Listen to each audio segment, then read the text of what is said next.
ఇది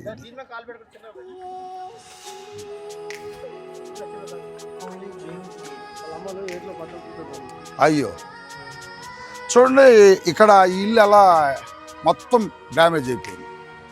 ఇది అసలే చిన్నది, వాగు పక్కన ఉన్నది. ఈ వాగు ప్రక్కన ఉండటం వలన ఈ ఉన్న చిన్న ఇల్లు, బహుశా ఇది చిన్న చిన్న గదులు, చిన్న ఇల్లు, ఇల్లు మొత్తం కూడా పాడైపోయింది. ఇక్కడ ఏం లేదు, ఏం లేదు. ఎవరిది మీదేనా ఇల్లు? ఏ అమ్మ ఏం చేస్తుంది? పని చేస్తుందా? సరే నాన్నరా, ఇదిగో మరి అమ్మ ఇప్పుడు ఎక్కడ ఉంది? కుదురుతుందా? ఇది అమ్మకి రైస్ బ్యాగు. మేము చర్చి పాస్టర్ గారిని భద్రాచలం నుంచి వచ్చాను. అయ్యో అవి తీసుకో, ఇది కింద పెట్టు, ఇది కింద పెట్టు, వాటర్ బాటిల్ పెట్టి అమ్మా. Right, God bless you, God bless you.